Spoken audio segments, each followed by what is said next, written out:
Ecclésiaste 1, 1-18. Parole de l'Ecclésiaste, fils de David, roi de Jérusalem. Vanité des vanités, dit l'Ecclésiaste, vanité des vanités, tout est vanité. Quel avantage revient-il à l'homme de toute la peine qu'il se donne sous le soleil? Une génération s'en va, une autre vient, et la terre subsiste toujours. Le soleil se lève, le soleil se couche, il soupire après le lieu d'où il se lève de nouveau. Le vent se dirige vers le midi, tourne vers le nord, puis il tourne encore et reprend les mêmes circuits.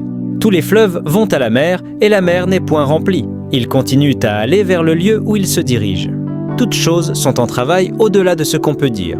L'œil ne se rassasie pas de voir et l'oreille ne se lasse pas d'entendre. Ce qui a été, c'est ce qui sera, et ce qui s'est fait, c'est ce qui se fera. Il n'y a rien de nouveau sous le soleil.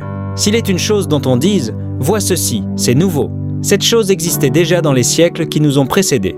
On ne se souvient pas de ce qui est ancien, et ce qui arrivera dans la suite ne laissera pas de souvenir chez ceux qui vivront plus tard. Moi, l'Ecclésiaste, j'ai été roi d'Israël à Jérusalem. J'ai appliqué mon cœur à rechercher et à sonder par la sagesse tout ce qui se fait sous les cieux. C'est là une occupation pénible à laquelle Dieu soumet les fils de l'homme. J'ai vu tout ce qui se fait sous le soleil, et voici, tout est vanité et poursuite du vent. Ce qui est courbé ne peut se redresser, et ce qui manque ne peut être compté. J'ai dit en mon cœur, voici, j'ai grandi et surpassé en sagesse tous ceux qui ont dominé avant moi sur Jérusalem, et mon cœur a vu beaucoup de sagesse et de science.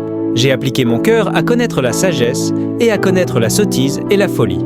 J'ai compris que cela aussi, c'est la poursuite du vent. Car avec beaucoup de sagesse, on a beaucoup de chagrin, et celui qui augmente sa science augmente sa douleur.